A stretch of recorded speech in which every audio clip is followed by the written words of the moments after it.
Day 1016 of the Ukrainian War Map, also known as the Russo-Ukrainian War. Juzzie here, and today is another update as I take a simplified and down-to-earth approach to some of the most important happenings on the ground in Ukraine. So starting off, we'll take a look at those Russian losses, as currently Russia sits on more than 748,000 military personnel losses, representing an additional 1,580 in the past day. Then as for hardware losses, 13 tanks, 22 APVs, 21 artillery, and 97 soft targets. Then headed straight to the map to Kursk, with reports of recent AFU advances near Dorino, which is on the front lines of the Kursk oblast, which included the destruction of a Russian BMD-2 armored vehicle. The operation was carried out by the 80th Air Assault Brigade and included night assaults to eliminate enemy infantry positions on the front. Then we head to Kharkiv, where Ukraine's military, specifically the 114th Territorial Defense Brigade, successfully repelled a Russian offensive in the Kupyansk direction once again. And the situation is that Russia just keeps throwing more and more into this sector on the map almost every day. A common modus operandi, or mode of operation, happening all over the map, as something that's impossible to sustain in terms of such significant loss rates indefinitely. All in return for gradual, creeping battlefield gains, which didn't even eventuate here today. And then the same can be said on this northeastern front, including, for instance, where this Russian tank was destroyed in the Serebransky forest, southwest of Crimea, and a location no less that's been acting like a forested black hole for Russian forces for the longest time now. The size of at least a small European army would have been swallowed up here by this stage. Having said that, given that any large European ground army might consist of around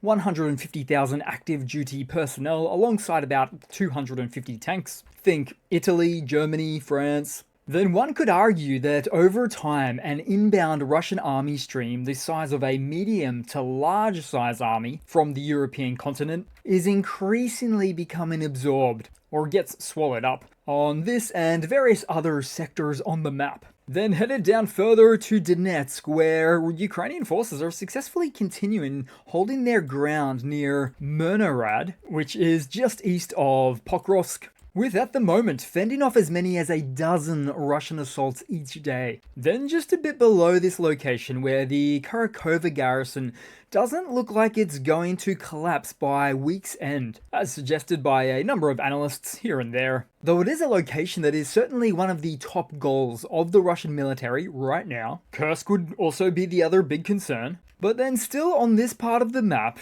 right next door almost, just north of Velika Novosilka, where Russian forces lost their northern vantage point, as indicated by blue on the map, and we'll go back a day to show you what it looked like previously. There we go. And this occurred after a counterattack on those Russian northern positions looking to gain access to the town of Velika Novosilka, all whilst at the same time the Russian forces are attempting to come from the southwest from Rivnopil as part of their means to encircle the town. But the AFU defenders continue to put up a counterbalancing front to these Russian offensives right here on the map. Then also, somewhere around this part on the map, Ukrainian soldiers from the 37th Marine Brigade repelled another Russian offensive, as we see here, but then followed by a similar situation, because somewhere in the east, where several Russian armored vehicles of another Russian column were obliterated, with this event happening just outside of 24 hours ago,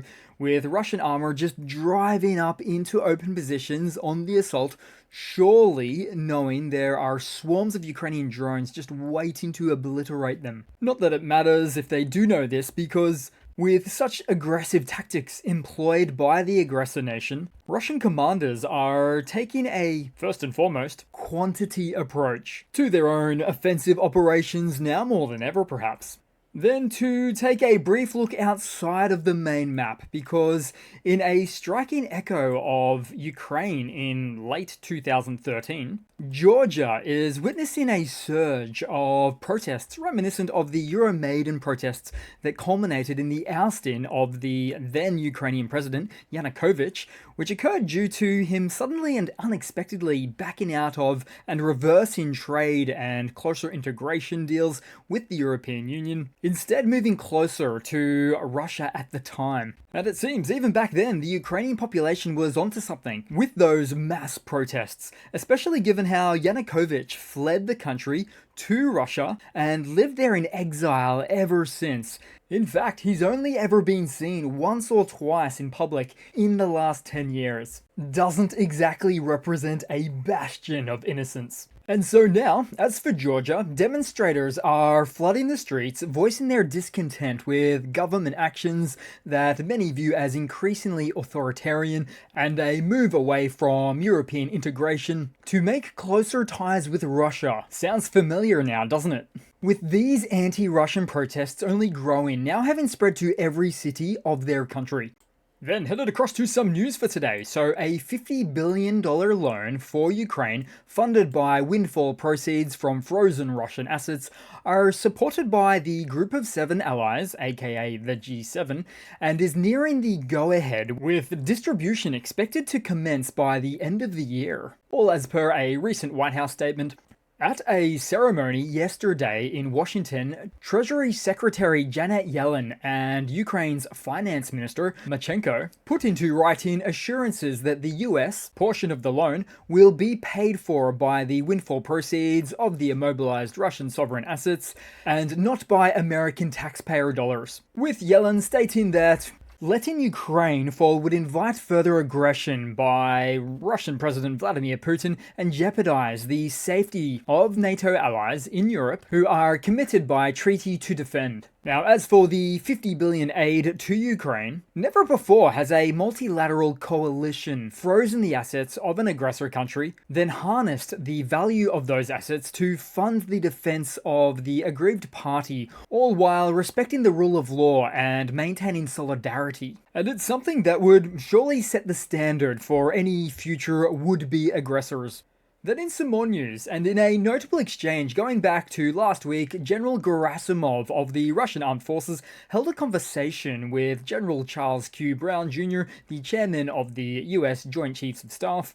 During this discussion, Gerasimov indicated that the recent launch of the Oreshnik ballistic missile targeting Dnipro in Ukraine was in the works long before President Biden approved to use the ATACMS missiles by Ukraine for strikes deeper into Russian territory. So it's interesting news, but by no means surprising. After all, if the Oreshnik missile was produced in high volumes, and was more accurate, then Russia would have used untold amounts of them by now.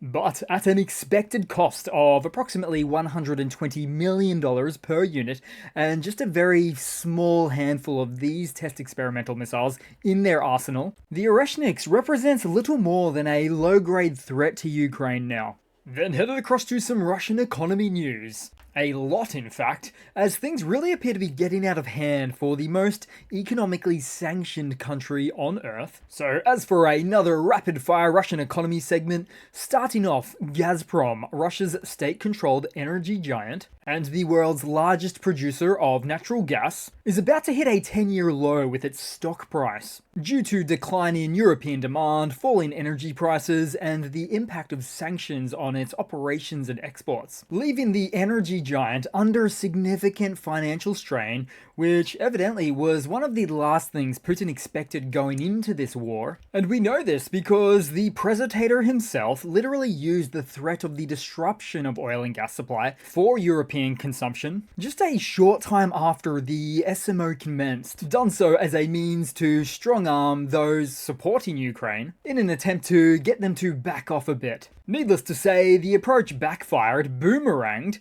with those nations pretty quickly securing alternative avenues for their energy needs. Oh, and the savvy investors among you might have noticed the 115-point price on the chart, which is, you guessed it, in rubles, making the share price merely $1 per share or thereabouts. And even the more savvy among you will know that market capitalization has its context here, where price per share multiplied by the amount of shares equals the market cap. which is currently around 30 billion in US dollars, down from about 110 billion in 2021, just 3 years earlier, representing an astonishing 70% decrease in that space of time. And on a side note, given that penny stocks are defined by their price trading below $5 a share, a definition that doesn't include the market cap, then, as it turns out, Gazprom is technically a penny stock. Then in some more economy news, VTB Bank, Russia's second largest financial institution, is reportedly teetering on the edge of collapse despite a previous bailout from the Central Bank of Russia. In a bid to stabilize the situation, authorities are planning to seize customer deposits and offer IOUs in the form of shares. However, there's a catch. There's always a catch. These shares will come with a prohibition on selling them for 1 or 2 years. But you just know at the end of these 1 or 2 years, the Russian government will all of a sudden get a bright idea to extend the release date to an extra year or 2 on top of that. It's a special banking operation. Then to another final Russian economy news segment for today, the price of butter continues to rise in Russia. Now this has been going on for, I believe, several months now, but more recently, items like butter and other inflation-affected goods are now seen under lock and key within Russia at the local store to avoid theft of the much coveted item. And yet, the Russian central bank still officially reports that inflation stands at a modest 9%, but only modest in comparison to what it really is, because in real terms, it's likely to be anywhere between 50 and 70% per annum. And the per annum part is the real kicker in all of it. Then to a quick Russian military mobilization blunder segment today, guys. So in a recent meeting, President Putin expressed satisfaction while addressing a group of Russian veterans who lost their legs in the SMO. His demeanor was notably pleased as he views what is essentially his handiwork, his own handiwork, followed by some smirks. He used this opportunity to not only show off his mid-season Botox injections, but also to create some backwards-sounding Braveheart-like moment where he referred to the need for ambition for their new condition, quote-unquote, which is, as he says, important for going into the SMO, specifically back into the SMO, which is exactly where these guys are expected to go next. But all of that's not even the blunder here. The blunder is that these guys are the exception to the rule, where most don't even get a proper prosthetic limb. And those that do get something that looks like this, a selfie stick for an arm. Or even this, which is what appears to be a leg made out of saran wrap. The only question remains, do these guys head back to the SMO too? Then headed to a super quick funny to round it all off for today, guys, with no real words needed to add to this, except to say this is Russia's most impressive and latest mechanized brigade, the Buhanka Brigade. Well, just the one van, and several cars with drone cages, and motorbikes. Lots and lots of motorbikes. All for this updated, professional and modern day army, with something that looks like it comes straight out of Mad Max, but without all of that prestige. So that's it for today, guys. Thanks again for watching. Please continue to like, comment, subscribe, support, all of that, and I do hope to see all of you guys there in the next one. Cheers.